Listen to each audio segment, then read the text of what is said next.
Hola, ¿qué tal? Muy buenas tardes. Bienvenidos a México Libertario. Hoy vamos a tratar un tema de suma importancia, un tema muy interesante que es acerca del texto La teoría del caos del escritor Robert Murphy. ¿Vale? Esto va a estar súper bueno. Por favor, espero puedan quedarse hasta el final de la transmisión. Hoy tenemos a dos invitados de lujo, dos invitados que hoy nos van a hacer el honor de guiarnos por el camino del anarcocapitalismo el día de hoy. Primero permítanme presentarlos y después voy a decir el formato en que se llevará a cabo la plática de hoy. Muy bien, empezando por el doctor Miguel Ángel Sanz, que es doctor en Ingeniería Industrial y MBA por INSEAD, ¿vale? Y seguido, acompañado por el maestro Aarón Sepúlveda Cue, economista y editor general del Libertarian Christian Institute. De verdad es un placer realmente tenerlos aquí. A continuación voy a comentar un poco el formato que se llevará a cabo. Vamos a llevar a cabo una pequeña introducción hacia lo que es el tema del anarcocapitalismo, que justamente es el tema central del libro La teoría del caos. Esto se llevará a cabo por el doctor Miguel Ángel Sanz y después daremos una nueva pauta para que lo secunde el maestro Aarón Sepúlveda con ya la introducción hacia el libro. Después habrá una serie de algunas preguntas que serán hechas por mí, pero bueno, ya se irán enterando poco a poco. Son un corto lapso de 4 preguntas nada más. Entonces, si gusta comenzar, por favor, doctor Miguel Ángel Sanz. Muchas gracias, Aldo, gracias por la presentación. Saludos, Aarón, Víctor Hugo, muchas gracias por la invitación. Yo he pensado que sería oportuno, antes de meternos de lleno en lo que podía ser comentar el libro de Robert Murphy, describir cuáles son una serie de piezas clave de lo que sería un mundo sin Estado. Un mundo sin Estado pues es muy amplio. El libro de Robert Murphy se concentra sobre todo en los temas más espinosos, más difíciles, que podría ser qué pasaría en un mundo sin Estado con el derecho y la justicia y qué pasaría en un mundo sin Estado con la policía, la defensa, el ejército. Pero para estos dos temas hay 6 puntos clave y una conclusión que creo que nos va a venir muy bien de marco de referencia para este coloquio de hoy. Lo primero es, en un mundo sin Estado o en un mundo anarcocapitalista o de anarquía de mercado, todo es propiedad privada. Todo es propiedad privada de alguien. No solo una vivienda, un automóvil, sino también las calles, las carreteras, los parques, todo es propiedad de alguien. Por supuesto, las empresas, las oficinas, los hospitales, todo es propiedad privada. Punto 1. Punto 2. Todas las relaciones entre los agentes, sean empresas o sean individuos, están hechas con contratos voluntarios. Todos y cada uno son contratos voluntarios y están hechos porque las dos partes ganan, por eso son voluntarios, por eso se hacen. Punto 2, contratos voluntarios. Punto 3, la sociedad se constituye en comunidades. Comunidades con sus propias reglas, pequeñas, grandes, pueden pensar en una comunidad de propietarios o comunidad de vecinos, como las llamamos acá en España, comunidad de propietarios o de vecinos y comunidad de comunidades con sus propias reglas que admiten gente, no admiten gente, en base a qué condiciones, etcétera, a sus propias calles, a sus propios espacios. Todo es propiedad privada, contratos voluntarios. Punto 3, comunidades de propietarios. Punto 4, juegan un papel muy importante las compañías de seguros. Las conocemos hoy, existen en la sociedad, pero como vamos a ver, nos lo va a contar Aarón, lo voy a contar yo a lo largo de los minutos que siguen. Las compañías de seguros asegurando tanto a empresas como a individuos frente a lo que puedan hacer o a lo que puedan sufrir, lo que puedan causar a otros o lo que puedan sufrir de otros, de empresas o de otros individuos, son clave en lo que sería un mundo anarcocapitalista, así como las indemnizaciones que se cobrarían o se pagarían. Un tema importantísimo, el quinto tema, son las presiones del mercado. Esto es muy importante entenderlo. Existe hoy en día, todos conocemos compañías como Motorola o como Nokia que casi han llegado a quebrar porque no han sabido seguir el ritmo de servir a sus clientes. La presión en el mundo anarcocapitalista sería así para todas y cada una de las organizaciones que existen, porque todas son organizaciones privadas. Muchos de ustedes conocerán Booking.com en el mundo hotelero. ¿De quién nos fiamos más? Probablemente de un hotel que tiene una altísima puntuación en Booking o en TripAdvisor, o porque el Estado en su país le ha otorgado 3 estrellas o 4 estrellas.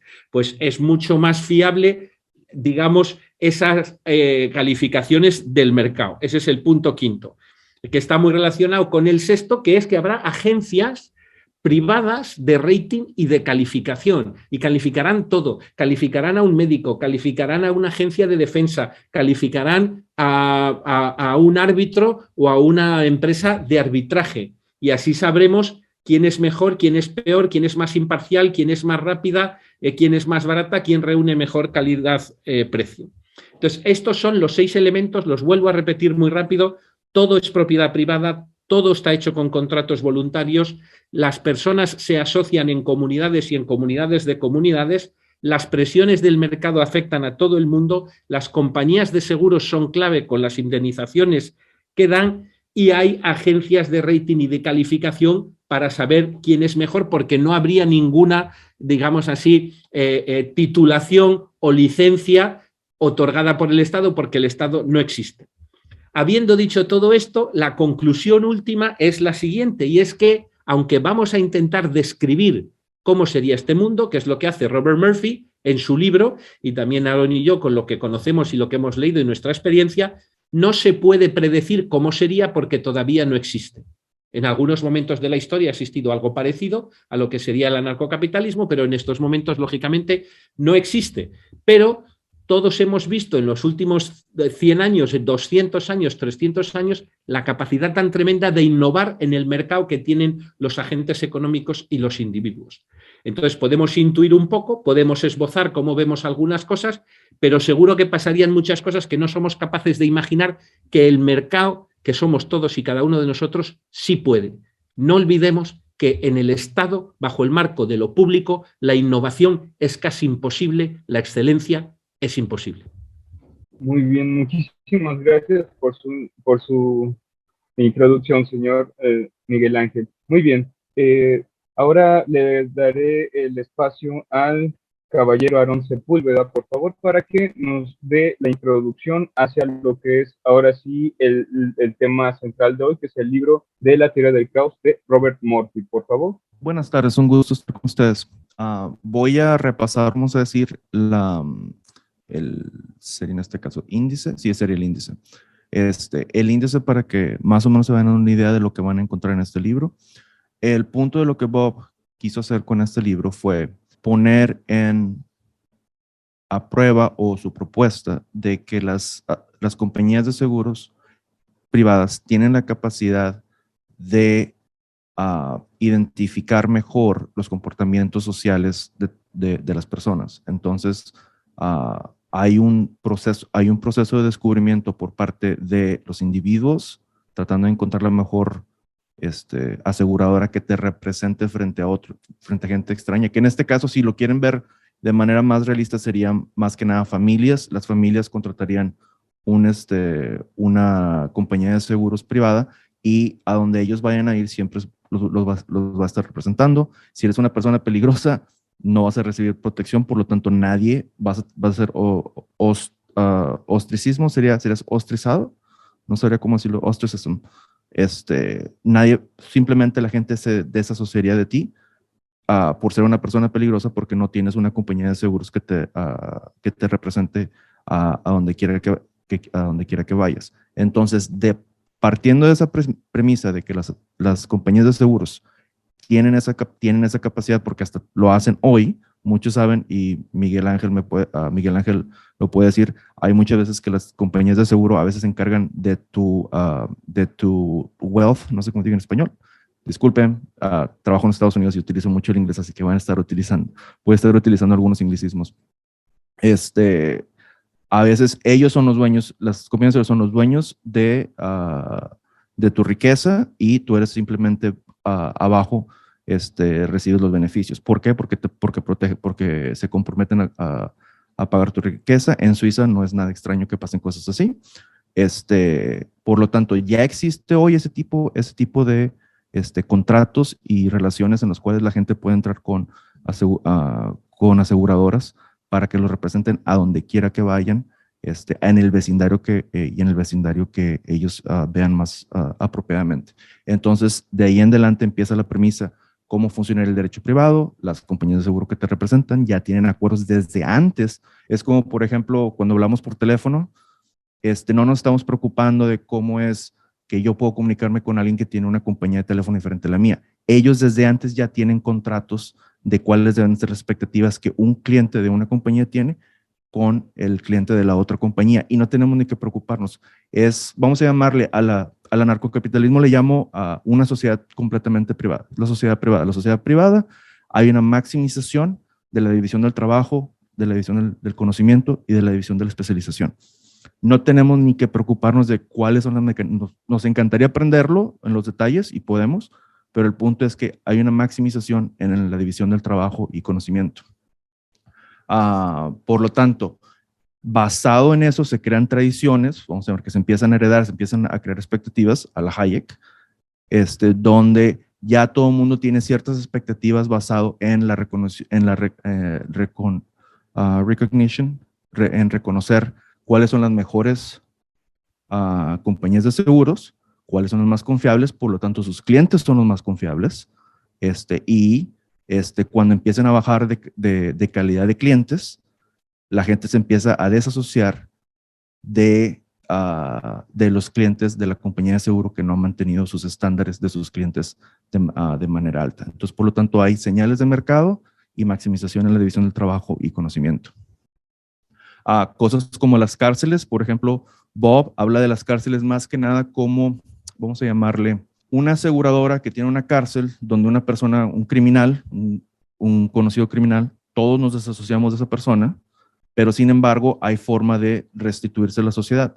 Una compañía de seguros que tenga la capacidad de restituirlo, vamos a decir, lo adopta, hace un contrato, se queda en un lugar de seguridad, encuentra un trabajo para pagar todos los daños que haya cometido, y mientras está pagando los daños, está creando crédito, vamos a llamarle, o confianza, un capital social, mientras la aseguradora es la que sabe si vale o no vale la pena invertir su fama en esa persona, si sí hay o no hay. Y si no hay, simplemente se desasocian.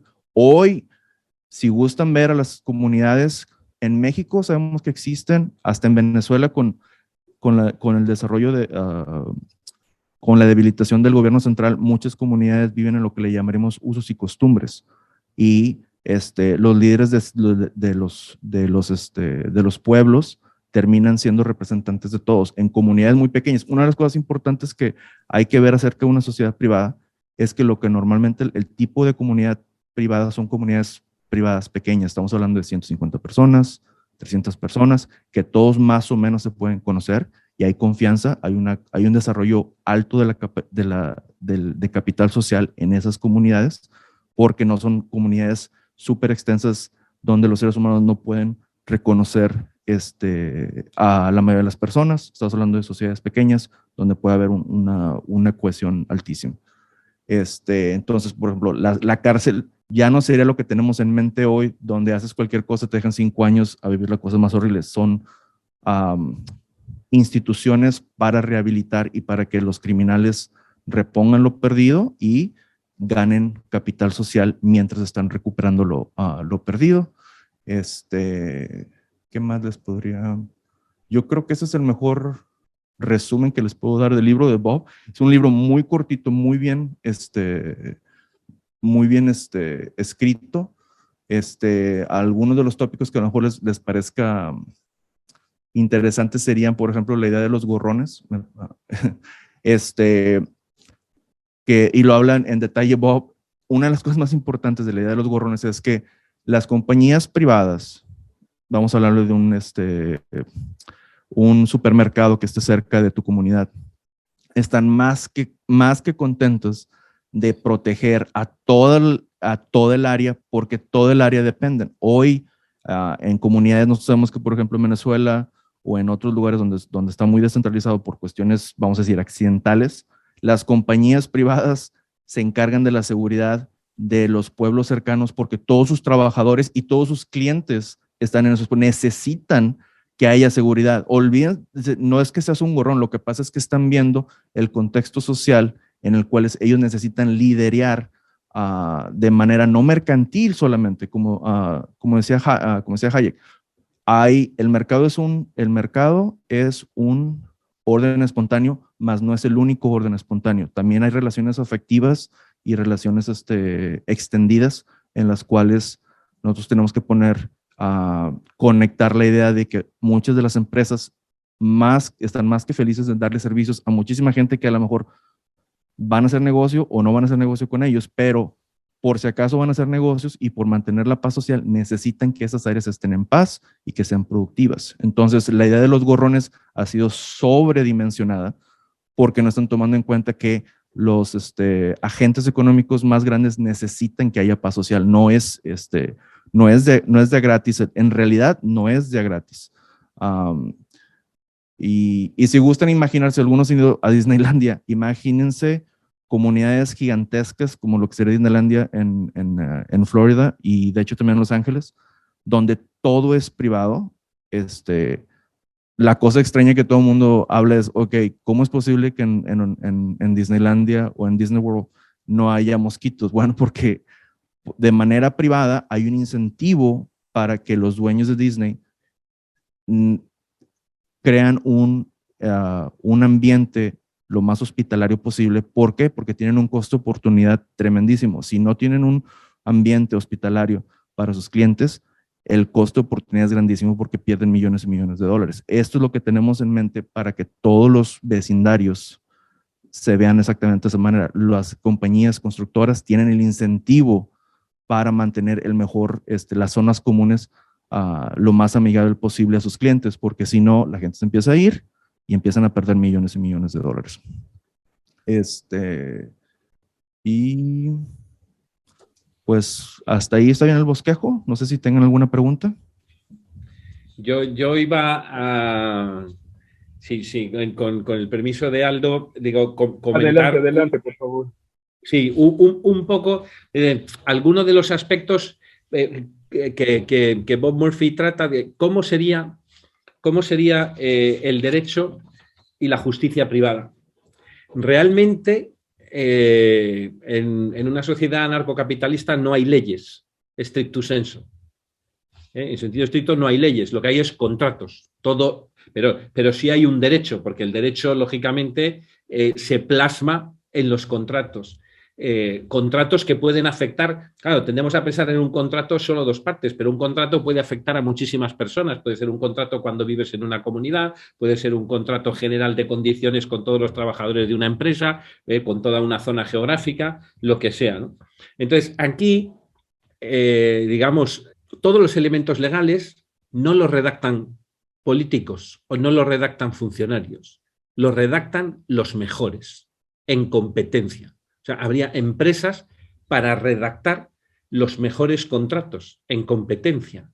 Entonces, una de las cosas, por ejemplo, que pasa en Suiza, me dijo un abogado, yo he vivido en Suiza 4 años, como en Suiza es muy fácil que los ciudadanos echen atrás una ley hecha por el gobierno, porque tienen democracia directa y si reúnen en 3 meses 50.000 firmas en un país de 8,5 millones de habitantes, si reúnen 50.000 firmas 3 meses después de que el gobierno saca una ley, el gobierno está obligado a hacer un referéndum sobre esa ley y ese referéndum es vinculante, lo cual quiere decir que los ciudadanos pueden echar atrás cualquier ley. Y un abogado suizo me decía que el derecho suizo es el que mejor se entiende.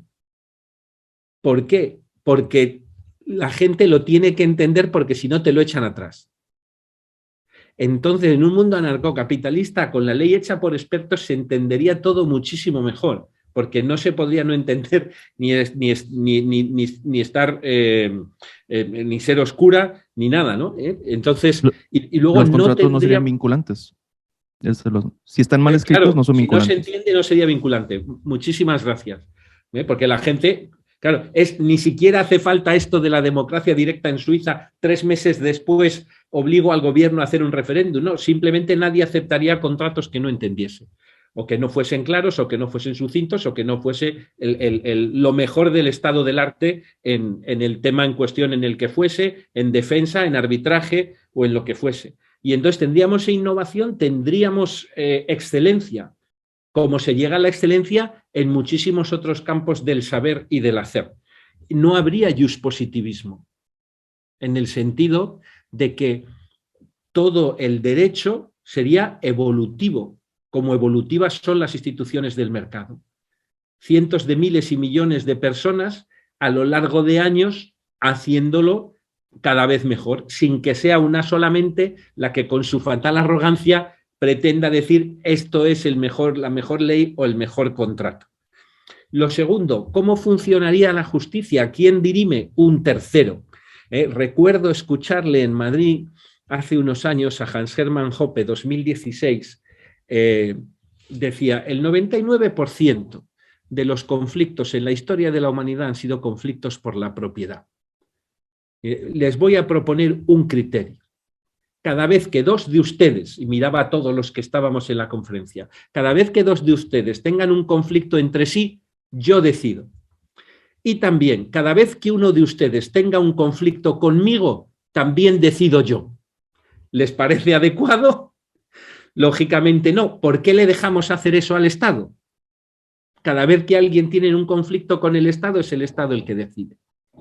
Entonces, en un mundo anarcocapitalista, siempre es un tercero el que decide y un tercero avalado por el prestigio del mercado, de cientos, miles de resoluciones imparciales, justas. Y otro adjetivo muy importante que jamás suele proporcionar la justicia cuando la da el Estado, que es rápida. La justicia lenta no es justicia. Cuando te dan una sentencia con años de retraso, pues lógicamente muchas veces el mal ya está hecho y es irreparable. Entonces, agencias privadas de arbitraje lo harían mejor y más rápido y habría esos rankings y las mejores subirían en el mercado y las peores desaparecerían del mercado. Luego, las personas tendrían un currículum de infracciones. Sí, suena un poco a lo que está haciendo China. Lo peligroso de China es que lo hacen los políticos, lo hace el Estado, y entonces empieza a ser arbitrario y además no te puedes desenganchar. Pero habría agencias de rating, tanto de individuos, bueno, como las propias compañías de seguros, es decir, cómo de peligrosa es esta persona o cómo de peligrosa, cuántas infracciones ha cometido y le subo la prima del seguro. Porque en el fondo, si yo estoy enviando una persona que ha cometido ciertas infracciones, habría comunidades de vecinos que no le dejarían vivir ahí, otras a lo mejor sí, pero sabiendo que si esa persona vuelve a cometerlo, reciben una indemnización. ¿De quién? De la compañía de seguros que asegura a esa persona que ya tiene un cierto currículum de infracciones. ¿Quién va a contratar a esa persona? Lo mismo, pedirías el currículum de infracciones de esa persona. Esto, algo parecido, que lo es público también, funciona en Suiza, que es cualquier empresa o particular, por ejemplo, un dentista, tiene a alguien, un ciudadano que no le ha pagado, después de reclamarlo varias veces, va al ayuntamiento donde vive ese ciudadano y dice, esta persona no me ha pagado tal factura o tales facturas. Y queda registrado en el ayuntamiento, en el expediente de esa persona. Y esa persona, si su expediente no está inmaculado y no se ha puesto de acuerdo y no ha saldado la deuda con una empresa, con un proveedor o con el dentista, luego no puede alquilar una casa. Porque la compañía de alquiler no acude por detrás, como hacen en España, por ejemplo, hay bases de datos sobre quién no paga, pero que no son públicas, no las puedes consultar. Eso es público, lo puede consultar cualquiera. La compañía de alquiler te dice, tráigame su expediente de deudas. Si no me lo trae, no le alquilo. Usted puede no traérmelo, pero si no me lo trae, es muy difícil que yo le alquile. Y la compañía tiene su expediente que tú puedes ir a ver. Si la compañía en este caso, la compañía tendría su expediente que tú podrías ir a ver. Y en función de eso, tú pagarías más o menos primas, con lo cual tienes incentivos económicos a portarte bien. No solo que como hoy en día el Estado te pueda meter en la cárcel o lo que sea, no, tienes incentivos económicos porque te sube la prima de tu seguro, que es el que te permite vivir en una comunidad o trabajar en una empresa. Y por último, que es muy interesante, cada vez que hay un crimen, podríamos hablar después del caso de asesinato, pero crímenes, un robo, un daño, etcétera, recibiríamos la indemnización inmediatamente, porque la compañía de seguro nos pagaría inmediatamente. A lo mejor en algún caso habría que ir al arbitraje porque no sabría quién tiene la razón, pero el árbitro decide también muy rápido y recibiríamos todo muy rápido. Entonces se puede llegar a la excelencia legal y a la excelencia judicial. Perfecto, qué bueno que se entusiasmaron aquí, se vio todas las ganas, la preparación, realmente muchísimas gracias por intervención de ambos, realmente incluso sería bastante soberbio tratar de agregar algo a todo lo que han dicho, porque creo yo que se han tocado todos los puntos clave para una sociedad anarcocapitalista, ¿no? Brevemente, solamente antes de pasar a la tanda de preguntas, espero me lo permitan, solamente quiero hacer un comentario muy breve. Por supuesto, como les digo, sería muy soberbio decir que puedo agregar algo a lo que ustedes han dicho. Sin embargo, quiero decir que pues ha habido comunidades que justamente se han acercado al anarquismo, ¿no? Vamos a ver que, por ejemplo, muchos vikingos no estaban de acuerdo con los reyes de Noruega, Finlandia, Suecia, y entonces un grupo de vikingos fue el que emigró hacia Islandia. Eran unos primeros vikingos los que llegan a Islandia, y entre ellos hacen sus propias leyes. Cuando se arreglaban disputas, lo hacían entre un obispo, porque iban acompañados de ciertas instituciones católicas. Entonces las disputas las resolvían con un obispo y con los padres de familia, con el patriarca de cada familia, ¿no? Y entonces es como resolvían los problemas. Había bandidos, sí había cierta cantidad de bandidos, pero eran detenidos enseguida por todas las comunidades. Pues en cuenta que los nórdicos son grupos guerreros y así, ¿no? Es decir, me parece coherente, digamos, decir que ya ha habido ciertas comunidades que se acercaron mucho al anarquismo. Igualmente algo similar pasó en la India. En la India siempre ha habido monarcas, toda la vida ha habido monarcas, pero algo muy interesante es que los gremios eran los que hacían sus propias leyes para sus comunidades. El monarca no se metía absolutamente nunca con la vida privada de las personas, simplemente cobraba su tributo, pero decía hasta ahí, yo solo cobro lo mío, yo no me meto con sus leyes, ustedes vean cómo lo hacen. Y los gremios crearon sus leyes que funcionaron muy bien mucho tiempo, ni siquiera se enteraban de las guerras, ¿no? Entre los reinos de la India, entre ellos conseguían su ejército y todo esto. Entonces, solo para mencionar que ha habido casos históricos en que ya la humanidad estuvo muy cerca del anarquismo, creaban sus propias leyes y no fue un desastre, ¿no? No fue precisamente un desastre, sino que duraron hace muchos años. El caso de Islandia fue de 400 años sin Estado, por ejemplo, ¿no? Bueno, solamente como comentario y bueno, muchísimas gracias. Yo desconocía el caso de Islandia. Aldo, muy interesante. Ya investigaré porque me resulta muy atractivo. El de la India también. Muchas gracias. Ese lo comparto bastante en las actividades del Libertarian Christian Institute. Es el caso de, además, Irlanda misma. Un punto bien importante, Aldo, donde hablas acerca de la utilización de obispos como si fueran intermediarios, es la importancia que le debemos de poner a entender el capital social. Una de las autoras más importantes que los libertarios deben de leer es Elinor Ostrom, es cómo es que los grupos pequeños pueden tener recursos en común sin tenerlos divididos, si lo quieres ver de esa manera. Alguna gente lo interpreta como si eso no fuera propiedad privada, pero los libertarios lo interpretamos como que no, eso es propiedad privada de un grupo pequeño, no es propiedad de un Estado-nación. Entonces, como esos grupos pequeños, entre ellos tienen capital social, se conocen, saben de las expectativas, hay reglas escritas y reglas intuidas, precisamente porque hay ese desarrollo evolutivo en las reglas y expectativas entre unos y otros. La mejor manera de entenderlo sería utilizando la idea del número Dunbar, Dunbar number. De los seres humanos tenemos la capacidad de más o menos mantener relaciones significativas y emotivas con 150 personas máximo. Estamos hablando de colonias de 150, 300 personas de lo que estamos hablando. Hay la capacidad de extender sin necesidad de utilizar intercambios monetarios. Podemos extender ese tipo de coordinación no monetaria a veces hasta grupos de 1500 Y se puede, lo que pasa es que se convierte un poco más difícil. Más allá de 1500 no se ha podido encontrar una forma de encontrar comunidades que puedan tener recursos en común, cierto recurso en común, y que la interacción del orden espontáneo lo pueda hacer sin necesidad de propiedad privada, separación, intercambios monetarios. Entonces, es muy importante que entendamos la idea del capital social y la confianza en esos grupos pequeños, donde tenemos nuestra confianza y nuestras relaciones emotivas, y al mismo tiempo compartimos recursos físicos que son muy importantes para nosotros. Muy bien, muchísimas gracias. Sí, sí, claro, claro, ¿no? Tenerlo en cuenta. Un excelente texto que recomendó.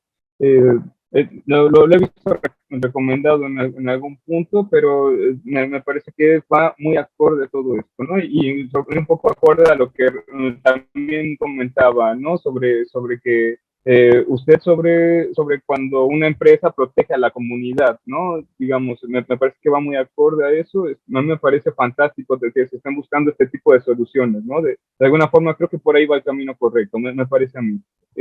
Muy bien. Permítanme ahora sí pasar a la ronda de preguntas, por favor, para que, vamos a tratar de hacer esto más entretenido. Me voy a pintar un poquito de rojo, ¿no? Voy a sacar mi remera de Che Guevara, digamos, me voy a pintar tantito de rojo para complicar el diálogo de hoy y decir que yo soy anarcocapitalista también, ¿no? Pero para hacer esto más interesante me pinté tantito de rojo, ¿no? Entonces, pasaré a la pregunta. No sé quién gustaría comenzar, pero digamos, me supongo que me dirá quién guste comenzar después de la pregunta, ¿no? Primero tengo una pregunta introductoria. Esta no tiene que ver con el libro, las demás sí. ¿Vale? Esta es la única que no, pero me gustaría saber la opinión de dos grandes maestros como ustedes, aprovechando su presencia. La leo. Pregunta introductoria. Anthony de Yassé, en su libro El Estado, la lógica del poder político, dice que el ser humano cree automáticamente que si desaparece el Estado, volveríamos a vestir con pieles y a pelear como animales con garrotes. Digamos, más o menos así es la referencia que da en su libro. ¿Por qué creen que se haya impregnado esa idea en el sentir común de la población? Miguel, ¿me permites? Por supuesto. Ok. Esa es la respuesta larga de las preguntas. Mira, el problema es que se aceptó la teoría de Hobbes, que es, créanlo o no, muy parecida a la de las presuposiciones, a la de Rawls. Rawls y Hobbes están tremendamente entrelazados. Así que por eso va a ser larga la respuesta. Ok, se aceptó la idea de Hobbes de que los seres humanos en la naturaleza no hay criterios de enforzar el bien y el mal. Hobbes tenía una visión muy extraña de los seres humanos, como si fuéramos seres aparecidos simplemente de la nada, listos a atacar cualquiera que se nos ponga enfrente. Una visión completamente equivocada de la realidad humana. Los seres humanos nacemos en familias nucleares y extendidas. Aprendemos comportamientos de la gente a nuestro alrededor. Gente conocida, sabemos sus nombres, sabemos quiénes son y tenemos experiencias históricas con ellos. Las experiencias más significativas son con nuestras familias nucleares y extendidas y amigos. Tenemos seres queridos, seres admirados y los dos al mismo tiempo, muchas veces, a los cuales imitamos y muchas veces hasta mejoramos. No somos seres sin contexto social listos a atacar a otros. Somos seres con contexto afectivo a otros seres humanos. De nuestro contexto afectivo, entonces pasamos al contexto de transacciones y es sano que esos dos contextos estén separados, nuestro contexto afectivo y nuestro contexto transaccional. Una de las contribuciones sociopolíticas de Hayek es diferenciar entre el orden personal y el orden social extendido. No son lo mismo. No es lo mismo lidiar con gente que es con tus amigos que con gente perfectamente extraña. Se puede explicar como microcosmos o macrocosmos de la cooperación social. No es lo mismo cómo cooperamos con nuestros amigos, familiares, vecinos, muy importante para el contexto libertario, y conocidos que cómo cooperamos con extraños. No debemos, ni siquiera es sano, tratar las dos esferas sociales como si fueran una misma. Son muy diferentes y es sano mantenerlas simplemente por cuestiones biológicas y capacidad de mantener quién es cerca de nosotros y quién no está cerca de nosotros, aparte del hecho que tenemos, apreciamos y el contexto afectivo es el que nos da propósito y significado en la vida. Si podemos acomodar relaciones en estas dos categorías, se clarifican muchas preguntas del orden social privado que buscamos construir. Porque sí, el orden completamente privado promueve mejor el desarrollo y cooperación humana. Aaron, me ha encantado. Bien. Muchísimas gracias. Muchísimo. Adelante, señor Miguel Ángel. Voy a especular un poco uniendo lo que decías antes del Dunbar number, que no sabía cómo se decía en inglés. Claro, en lo que es tu comunidad, en tu microcosmos, no necesitas que nadie te diga cuál es la autoridad social o el comportamiento social de un vecino o de un familiar próximo o no tan próximo, porque los conoces y ya sabes con quién tienes que tener más cuidado y con quién menos. Y sobre todo, el grupo hace presión para que te comportes bien, porque si no tiene represalias, el grupo retaliate tiene represalias contigo. Lo que sucedería en un mundo anarcocapitalista es que el poder del mercado y de las empresas de seguros, etcétera, convierte en parte el macrocosmos que tú desconoces, te lo hace conocer por la calificación que tienen empresas y agentes a la que tú no puedes llegar, pero ellos sí llegan. Y otra cosa que le diría a Aldo, aunque lo ha explicado muy bien Aaron, me ha encantado, sobre todo de la familia y de cómo viene todo lo que aprendes de pequeño, pero el Dalai Lama decía, ¿por qué hay tantas noticias negativas? Porque lo normal en el ser humano es portarse bien, y eso no es noticia. Entonces, la noticia, históricamente, en la tribu, cuando había el cotilleo, el gossip, las noticias siempre eran malas, porque lo normal era lo bueno, al contrario de lo que dice Hobbes, que está equivocado. Nada más, es lo único que quería añadir. Muy bien, muchísimas gracias. Muy interesantes sus respuestas, pero aparte muy lindas, muy bonitas. Me tocaron una fibra sensible. Muy bien, muchísimas gracias. Vale, ahora sí voy a entrar ya con el tema del libro. Gracias por su intervención. Y bueno, ahora sí, me permito pasar a la primera pregunta conforme a lo que yo entendí del libro y cómo podía yo formular eso. A ver, conforme al libro de la teoría del caos, tienen forma de defenderse los ciudadanos si un día entre aseguradoras y juntas de arbitraje deciden hacer un Estado. ¿Qué pasa si bajo el pretexto de la seguridad obligan a las sociedades a tener cárceles, policías, muros y les haga creer que hay un pueblo de al lado que quiere destruirlos? ¿Existe una institución capaz de defender esto? Pues recordemos que, por ejemplo, las Big Tech tienen un poder de manipular las ideas de sus usuarios.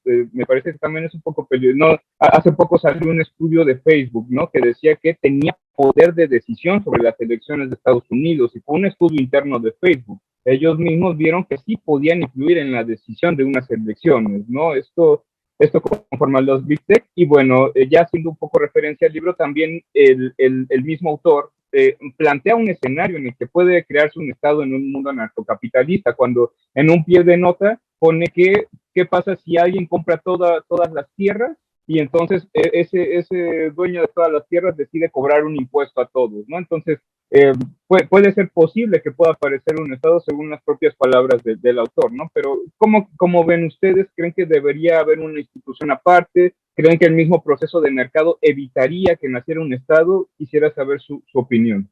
No, simplemente lo he pensado. No lo sé porque estamos hablando de un futurible. No lo sé. Yo una de las cosas que hago pensar es, hay más de 200 estados en el mundo y si tenemos en cuenta los estados dentro de los estados, como en Estados Unidos o en países federales como Suiza, Alemania, etcétera, estamos hablando de muchos más. Y eso es lo que ocurriría en vez de con estados, con, digamos, agencias de seguridad, etcétera. ¿Veis posible llegar a un estado mundial? Es realmente difícil, ¿no? Que un estado llegara a ser estado único y dominara todo, como Sauron en El Señor de los Anillos, ¿no? Eso a mí me lo hace pensar. No es lo mismo, pero... Pero, ok. De mi parte, lo que yo pondría es que, como estamos hablando de, hay cálculo económico, porque cuando los oligopolios quieren empezar a juntarse para tratar de minimizar la competencia. Las compañías que tengan la mejor logística pueden ver ese proceso e inmediatamente tienen todo el incentivo para mejorar el servicio y atraer más clientes y ganar capitalización total tan pronto como lo vean. Hay un muy buen libro de presentación de Rothbard donde habla de los bancos centrales, la Fed, como una consecuencia de la etapa de los 1800, de late 1800s, sería a finales del 1800s, de la etapa de proceso donde todo se trataba de concentrar. Tan pronto se trataban de concentrar, ¿qué es lo que pasaba? Había una de las compañías, las más vivas, bajaban el precio, mejoraban la calidad e inmediatamente ganaban capitalización del mercado. Los incentivos están alineados para que tan pronto se empiece a ver esa oligopolización, las compañías con mejor logística tienen todo por ganar al separarse de esas oligopolios y ganar capitalización de mercado. Entonces el punto es que los incentivos van exactamente en contra porque hay cálculo económico entre aseguradoras privadas. Ese es el punto más importante. Y también habría cálculo económico entre agencias de seguridad privadas. Porque realmente tienes, claro, si tú dices, yo soy una agencia de seguridad que te defiendo, pongamos un mundo donde hay sociedades anarcocapitalistas y también estados, y un estado va a atacar una sociedad anarcocapitalista, por ejemplo, ¿no? Pero las agencias de seguridad y de defensa, que realmente serían de defensa, porque en una sociedad anarcocapitalista no tiene ningún sentido que ataque a otra sociedad para absorberla, ¿no? Lo que querría es formar contratos voluntarios con ella, pero no atacarla. Entonces, las empresas de seguridad y de defensa tienen cálculo económico y no se meten en riesgos que luego no les va a permitir rentabilizarlo. Tienen que defender e indemnizar inmediatamente a todas las propiedades de todas las empresas y los ciudadanos que protegen. Creo que en tu pregunta, corrígeme si estoy mal, hablabas de si iba a haber cárceles, policías y muros. Lo que hablamos de las cárceles en realidad no serían cárceles, serían instituciones se me fue la palabra, en inglés y en español, para restaurar al criminal. Los policías simplemente serían como mall cops, en español se llama la seguridad privada de las plazas comerciales.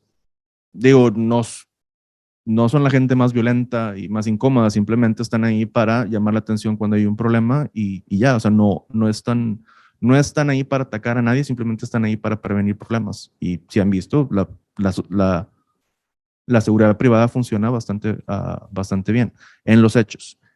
Y que haya algún tipo de creencia acerca de que otros pueblos puedan destruirlos. Ahorita, una de las partes más importantes de una sociedad completamente privada es que casi todos estamos de acuerdo, aunque hay un poco de debate, de que tan pronto las big techs traten de informar incorrectamente a la población, los competidores vienen inmediatamente. Lo que no pueden hacer hoy, esto es un tema que da para muchísimo debate, pero pongan atención a las ganancias de las big techs históricamente.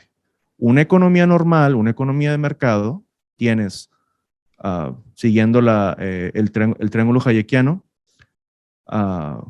compañías muy cercanas al retail, al consumo, tienen ganancias muy pequeñas porcentualmente, pero muy constantes y predecibles. Las compañías más alejadas del consumo, como por ejemplo compañías de petróleo, tienen ganancias muy grandes cada año, pero también tienen pérdidas muy grandes año con año. Son muy inestables, dependiendo de dónde estés en la etapa de producción. Las únicas compañías que tienen ganancias altísimas porcentualmente y muy estables son las Big Tech. No hay competencia en el Big Tech y hay algo que todo el mundo tiene que poner.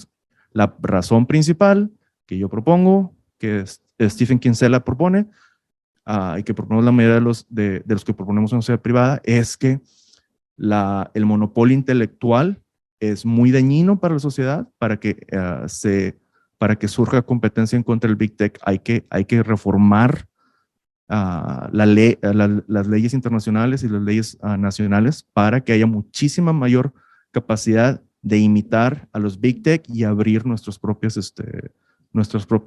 outlets, nuestras propias opciones. Simplemente lo pongo como eso, que ahorita está muy limitada la competencia y se nota en los números porque no hay forma de imitar y competir en contra de las Big Tech. Muy bien, muchísimas gracias. Voy a pasar rápido a la otra pregunta, ¿vale? Porque ya nos queda un poco tiempo para que no se alargue tanto el video. Entonces voy a pasar con la pregunta que me parece más interesante y ya si me queda tiempo daré la última, ¿vale? Esta va así, pero primero permítame nada más explicar para el público que no conozca, yo sé que probablemente, bueno, no probablemente, yo sé que ustedes sí saben lo que es el velo de Rawls, pero lo voy a explicar muy rápido para el público que no lo conozca. El velo de Rawls es un ejercicio teórico, un ejercicio, un experimento mental, en el que nos dice, imagínate que te ponemos una vela en la cabeza y tú no sabes en dónde vas a nacer. ¿Cuál sería la sociedad que tú pensarías que sería la más justa en la que tú podrías nacer, ¿no? Y entonces él empieza a teorizar que entonces una persona querría nacer con un mínimo de derechos que le sean pagados, digamos, esa es la teoría más o menos, ¿no? Que piensa que tiene que haber, por ejemplo, una sociedad que le asegure un mínimo de comida, por ejemplo, a toda la sociedad, un mínimo de salud, un mínimo de todo lo aquello, ¿no? Para que la sociedad se ajuste, poniéndonos ese velo, suponiendo que no sabemos dónde vamos a nacer, ¿no? Digamos, es un ejercicio teórico que en su tiempo causó mucho revuelo, ¿no? Hoy ya casi no suena, pero en el momento en que salió fue como que el principal debate entre los teóricos y sobre todo lo tomaban contra los anarcocapitalistas, ¿no? De hecho, el argumento aparece para contraargumentar el anarquismo, ¿no? Entonces, yo quisiera saber, ¿creen ustedes que el velo de Rawls realmente pasaría a opacar esta obra del autor Robert Murphy? ¿Creen que en algo afectaría realmente el anarquismo, que la mayoría de la gente quisiera una sociedad con ese mínimo de derechos? ¿Cuál sería su opinión?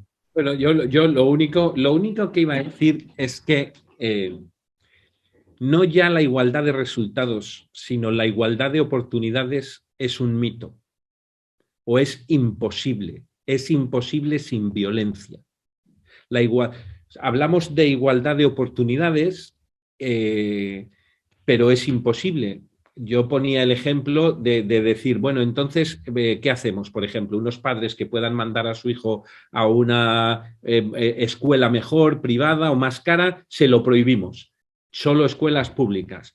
Pero también les tenemos que prohibir a esos padres en casa que no enseñen más cosas a sus hijos a las 6 de la tarde, una vez que sus hijos están en casa. Necesitas un inspector del gobierno para prohibir a los padres mejorar a sus hijos más que los de al lado si realmente quieres igualdad de oportunidades. O como yo decía, cuando mis hijas estaban en Suiza, ¿qué tenía que hacer el gobierno español?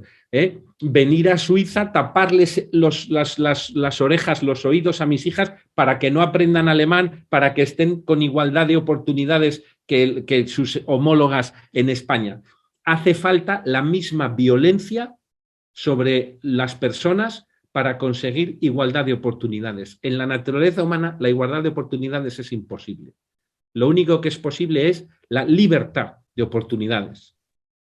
Y en una sociedad anarcocapitalista donde el Estado interfiere muchísimo menos en tu vida, es donde más libertad de oportunidad hay. Y además habría mucha caridad voluntaria para mejorar las oportunidades de aquellos que tienen menos o que tendrían alguna discapacidad.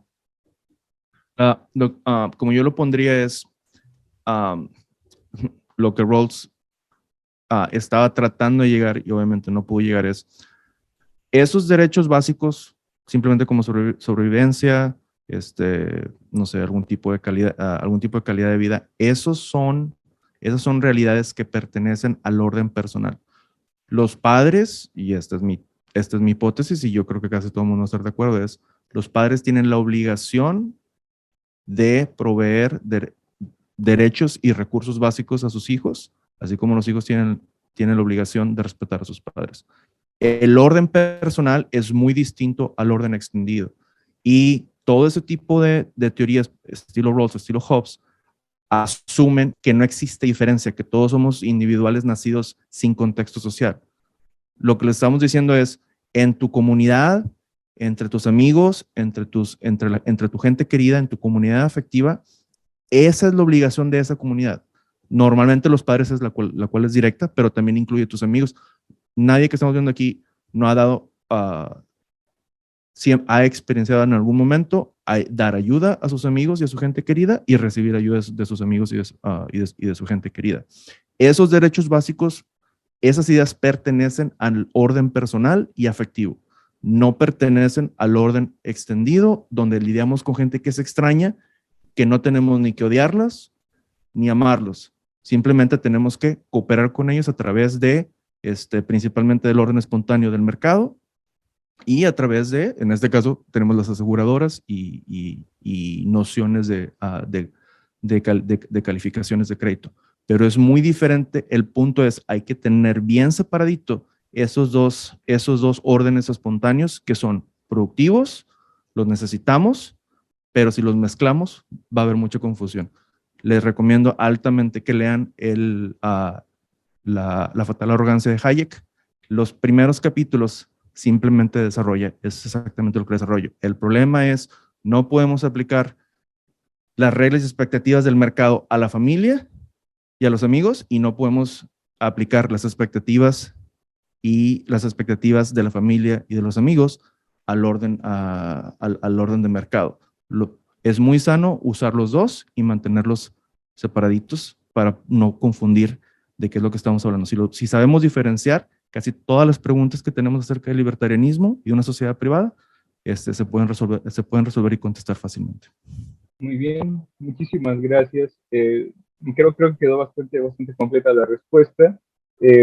Solamente, bueno, yo esta pregunta la saqué justamente de una conferencia de Anso Bastos, ¿no? Solamente quiero intentar completar un poquito o agregar un poquito más sobre la respuesta que da Anso Bastos, ¿no? Sobre este diálogo y prácticamente lo que él dice es que es tan simple como que si nadie se para a trabajar, esos derechos mínimos ya no existen, ¿no? O sea, ¿quién los garantiza? ¿Quién puede decir que están garantizados? Si todo el mundo decide no trabajar, ¿quién va a poner esos derechos mínimos, ¿no? Solo ese comentario que me pareció pertinente. Realmente fuera del principio de no agresión, no hay derechos stricto sensu, porque tienes que violar los derechos de otro para garantizar esos derechos. Porque para garantizar esos derechos tienes que violar los derechos de propiedad de otras personas. ¿Ve? Pero es que me ha encantado. O sea, Aarón, no sabes lo que he aprendido contigo hoy con la diferenciación entre el orden personal y afectivo y el orden extendido. Tengo que pensar más sobre eso, porque donde sí hay obligación moral de proporcionarlo es dentro de la familia. Por supuesto. Bueno, pero un extraño del orden extendido no tiene ninguna obligación moral, en todo caso caritativa, pero no legal, de que le quitamos su dinero para financiar pues eso, lo que sea de un recién nacido. Para mis amigos que son un poquito, vamos a decir, de izquierda o culturalmente progresistas, urbanistas, vamos a llamarle, el problema de Rawls es que se tuvo que hacer nacionalista. ¿Por qué? Porque ¿cómo aseguras esos derechos básicos si no tienes un Estado-nación que puedas más o menos controlar y puedas ponerle impuesto a cierta persona? Por lo tanto, no podía estar a favor de libre inmigración de ningún sentido posible. Ese es el gran problema. Si gustan, ojalá pueda hacer con esto rápido. Mucha gente está en contra de que haya libre inmigración porque en su mente tienen el orden personal residencial, que es muy cerrado y todos lo han visto. Cuando el Estado se sale, la gente se hace muy cercana en cuestiones en las zonas residenciales, y el orden comercial, las áreas comerciales son muy abiertas. Entonces, los que le ponen atención más al área comercial dicen, no, necesitamos un montón de libertad de inmigración. Y los que ven el área residencial dicen, no, necesitamos limitar el tránsito porque en mi casa y en mi colonia no tenemos ese libre tránsito así tan abierto. El punto es que tenemos que separar esos dos mundos y tratar de entenderlos. Luego, cuando tengamos que hablarlos, que tengamos tiempo, podemos hablar de cómo lidiar en nuestra situación con esa dificultad de que esos dos mundos a veces, gracias a los estados-naciones donde vivimos, hay como un colapso de esos dos órdenes como si fueran uno solo, y por eso hay tanta discusión y tensiones políticas, porque estamos combinando dos cosas que son completamente separadas, dado el desarrollo histórico, que podemos mejorarlo, ¿no? Claro. Ok, muchísimas gracias. Bueno, estaba así con esta tanda de preguntas, pero yo creo que ya no me va a dar tiempo de hacer una última pregunta que tenía. No importa, yo creo que podemos pasar a cerrar con una pequeña conclusión de parte de ambos, que no sé si hay algún texto que quizá quieran recomendarle a la gente, digamos, algo que quieran que la gente pueda estudiar, digamos, aparte de lo que se ha dicho hoy, o si ustedes tienen algún comentario final, sería fabuloso, digamos, para ya dar cierre en unos poquitos minutos, ¿no? Por mi parte, brevísimo. ¿Algún libro que recomendar? El de la teoría del caos de Robert Murphy, que es barato, y al final hay una lista de libros para el que quiera más, que Robert Murphy tiene varios, de Rothbard, de Hoppe, etcétera, que los recomienda. Y como conclusión, que la gente piense en el siglo XX. En el siglo XX, los estados-nación han llevado a la muerte aproximadamente, no lo sé, a más de 150 millones de personas, como jamás en la historia. Y eso han sido los estados, con la guerra. ¿Por qué? Porque, digamos, los presidentes, también los democráticos, no solo Stalin y Hitler, disponían no solo de toda la propiedad de todos sus súbditos, sino de las vidas de esas personas. Si hubiera sido un mundo sin estados, ¿cuánta gente hubiera muerto? Probablemente muchísima menos o casi ninguna. El recurso aparte que le recomendaría, aparte del libro de Bob, sería que busquen a Martín Krauss. Es un intelectual argentino que habla mucho de la teoría de juegos y va mucho en detalle en cómo es que las expectativas, como con la gente con la que interactuamos, normalmente no los vemos una sola vez en la vida, sino los vemos constantemente. Empezamos a tener entendimientos tácitos en los cuales empezamos a desarrollar expectativas y reglas de juegos y gustos, en las cuales no hay necesidad de un político que nos venga a decir, simplemente con nuestras interacciones podemos. Entonces les recomiendo mucho que busquen en línea a Martín Krauss y Teoría de Juegos, que habla de una sociedad privada. Y si no les gusta la palabra narcocapitalismo, simplemente digan sociedad privada, y es todo lo que estamos hablando. Es todo lo que existe en este momento, igualito, nada más privado, y va a ser mejor. Es todo, no estamos hablando de algo completamente diferente. Muy bien, entonces pues ya paso a cerrar este conversatorio muy rico, muy bonito. Creo yo que se tocaron muchos temas interesantísimos. Muchas gracias por los aportes de los dos. De verdad, yo me la pasé tomando varios apuntes ahorita, porque de verdad ahorita aprendí mucho con ustedes dos. Muchas gracias por la intervención de ambos. Gracias por estar aquí. Y bueno, muchas gracias a la gente por quedarse hasta el final. Espero que los que lo vean en un momento después puedan sacar mucho provecho de esto, que hayan podido tomar nota, porque hay muchos conceptos aquí que se pueden estudiar y muchos conceptos que se puedan desarrollar. Ojalá se dé otra reunión así para que podamos conversar de otros temas, pero digamos, esto fue increíble, ¿no? Fue increíble. Muchísimas gracias y bueno, que tengan un excelente día a todos. Igualmente. Muchísimas gracias, Aldo. Gracias, Aldo. Bendiciones a todos.